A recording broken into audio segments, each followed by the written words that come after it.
Irene, thank you so much for joining Arabiya. I want to kick off by asking you to sort of walk me through how you view your role within NATO, because women today are under pressure in various parts of the world, and frankly in the West. So first of all, thank you for the invitation, the opportunity to have this moment of exchange about a very important topic, not only women in NATO, but I would say on women across the globe and about our rights and the general pushback, I would say, that we are facing today. The role I have at NATO, I'm the NATO Secretary General Special Representative for Women, Peace and Security, is not new. I'm the fourth Special Representative. The position was established in 2012. But after 12 years, I have to say that despite the progress that we have made within the alliance, there is still much to do. Of course, the work I do within NATO is around the mandate of the alliance. So it's specific about the role of women and peace and security. So we do not cover other issues, but of course what we do contributes to advancing gender equality. And it is also stated in our latest strategic concept endorsed in Madrid in 2022, that advancing gender equality is a reflection of the common values of the alliance. So what I do is really to look at everything that the alliance does to make sure that gender perspectives are included. What does this mean? It means that every time we take a decision, both at political and a military level, we have to make sure that we consider the diversity of the population. Population is made by half by men and the other half by women, so we cannot take decision without considering that security is perceived in a different way by men and women. No doubt. How concerned are you when you see President-elect Trump's pick for defense saying that women shouldn't be in combat roles? This is a topic that has been discussed over the decades around the globe. The hope was that we had overcome the barriers, the cultural barriers. Certainly we have overcome the legal barriers. So everywhere in our across allies and also in our partners, countries, women are part of the armed forces. In different extents, I would say across NATO allies, we have an average of 12%. So if we look at the population, as I said, 50% made by women, there is still a big gap to cover this percentage. I think that we still have a lot of work to overcome cultural barriers and change the mindset. We are not all at the same stage. So this conversation will certainly be put at the table, but there is a general consensus that women have to be part of the military forces. And we have proof that nowadays, if we look at Ukraine, how incredible women are fighting now on the front line. Since the full-scale invasion, a lot of women have joined voluntarily, and that's very important to say, that they were not obliged to do it.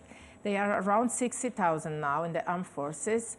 More than 40,000 are civilians, but the rest are military, and 5,000 are fighting on the front line alongside with their male colleagues. If the United States rolls back women's role in the military, and I mean in combat positions, does that weaken the NATO alliance and the NATO mission?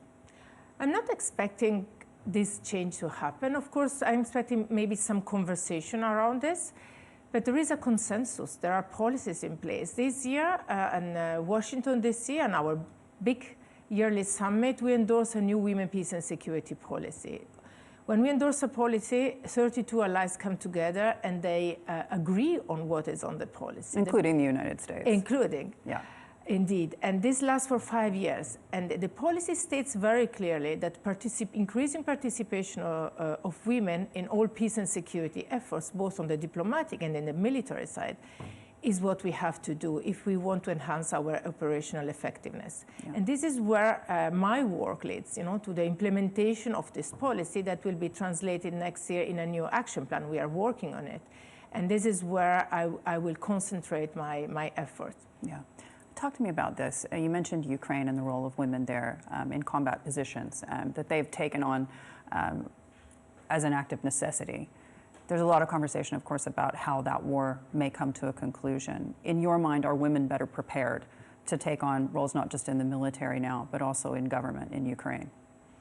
I think as historically we have seen how wars change the role of women within the society. They open up different possibilities because men go to the front line. In this case, the front line is both physical and also in the space, because we see the war in Ukraine played on the hybrid space and cybersecurity, but also with very old technique on the front line. Women have filled a position in Ukraine as they did in the past during the First World War and Second World War. We see incredible women in politics at governmental level.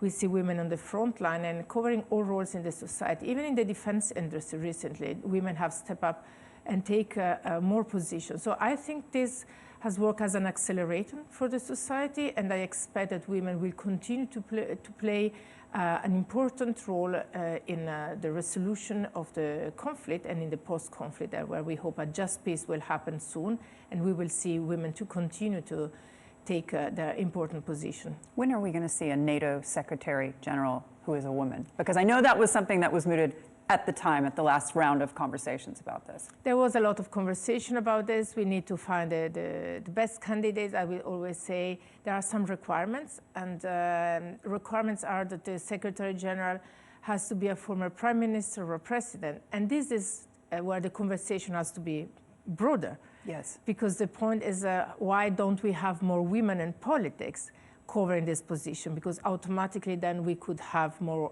candidates for the position of the Secretary General. So now we have just welcomed our new Secretary General, Mark Rutte, but as you might heard, this week he announced a Deputy Secretary General, who is a woman and from North Macedonia, and she will join us in supposedly a few weeks. And she's the second one in the history, so it's already a progress.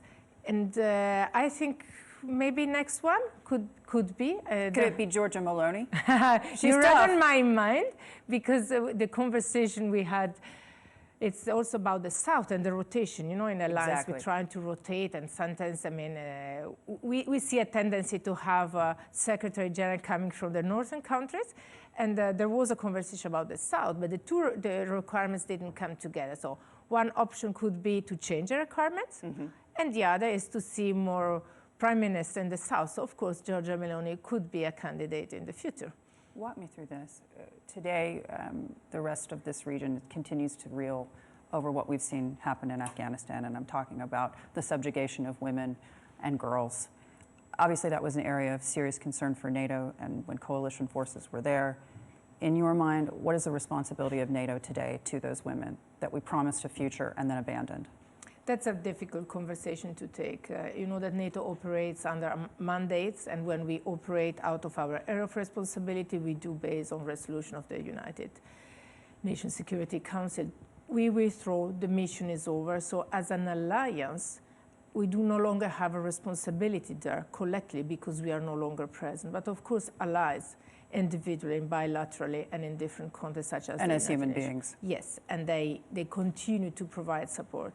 The situation is very worrisome. There are no words to describe what happened. And I think that individually, as you said, a human being and with our respective roles at national level, we have to continue to speak out about what is happening there and to fight for women's rights, because the silence will really put them, you know, in a we will forgive about them, even if we don't do. But in the global conversation, you see, if you read the newspaper, it doesn't really come on the news so often.